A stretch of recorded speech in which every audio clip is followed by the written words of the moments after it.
Hello, my name is Dr. Graeme Macaloney. I'm the Master Whiskymaker here at Macaloney Distillers. I'm going to talk to you a little bit more about sherry influenced whiskies and how these different sherry casks come about, because there's a lot of misunderstandings.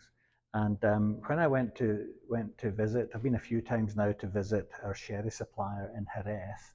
They also supply Macallans, Glendronach, etc. I was taken through details of how they actually create their Oloroso, Fino, Amontillado, and Pedro Jimenez sherry casks, and it's quite fascinating. So for the Oloroso, the most common, that's a locally grown grape. It's a Palomino grape, the same grape that you make Fino and Amontillado from also. But for the Oloroso, they take the first pressings from the grape. They take that grape juice from the first pressings of the grape.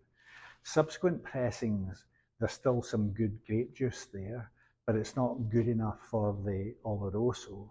And so those subsequent pressings will be sent off to be fermented and distilled into a wine spirit.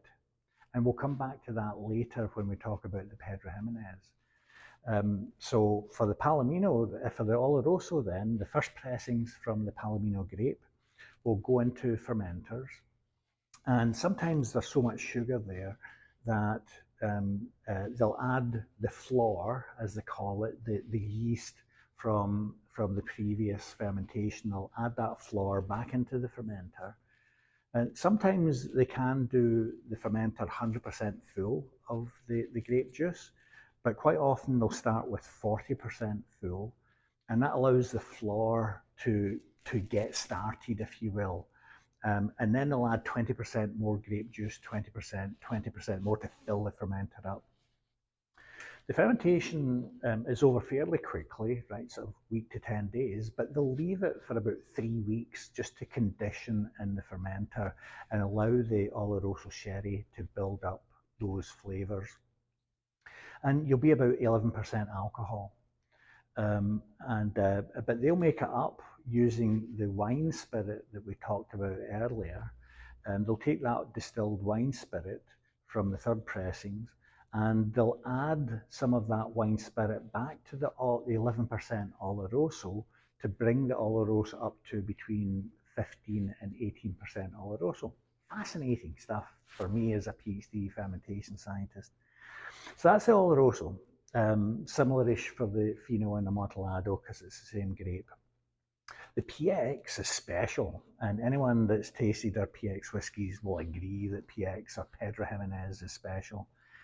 They're using a different grape. The Pedro Jimenez grape is grown inland in the very dry climate of southern Spain, and they even leave the grape on the vine to dry up and concentrate the sugars and even turn brown before they bring them in to press them. So very, very concentrated, sugary grape juice from the PX grapes. And what's absolutely fascinating about that is they don't even ferment that PX grape juice. What they do is they will take that juice and to that juice, the first pressings, they will add the sherry spirit, right, that we talked about earlier. So that distilled sherry spirit gets added to the PX grape juice to bring up to that 15% or so alcohol content. So there's a whole bunch of grape juice in there that is unfermented, which is absolutely fascinating. It now explains those rich grape-like flavours that you get in the PX casks.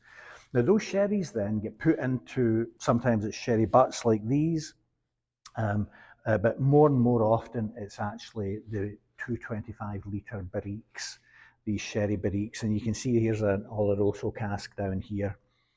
And what is again absolutely fascinating is our sherry supplier has massive warehouses stuffed to the gunnels with tens of thousands of sherry casks, sherry barriques, with Oloroso, Pedro Jimenez, Amontillado, Fino, etc.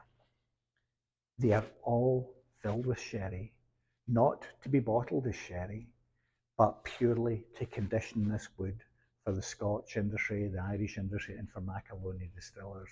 Absolutely fascinating. So what do they do with some of that surplus sherry? Yes, some of it gets bottled as sherry, But believe it or not, our sherry producer has a separate fermentation facility where he takes that sherry out of the conditioned casks once the casks have been sent off to us. And that sherry goes into vinegar fermentation and they create a sherry vinegar. And I asked our supplier to let me taste some of the sherry vinegar, and it is the most exquisite vinegar you will ever taste. It's really super premium vinegar. So there's a kind of, it's almost like a life story of, sherry production and how it's really meant to condition oak casks, tens of thousands for Macallan, Glendronach, and for Macaloney's and other great distilleries. And we're very fortunate to have, as a craft distiller outside of Scotland, to have access to this world's best wood. And that's what goes into our Cathnahaven sherry bomb. It goes into our Anne Loy delicate sherry, our our Kirkinreola delicate sherried whiskey, and also our Ann Abba delicate whiskey. But this one I love is the big sherry bomb, Cathnahaven. Thanks very much.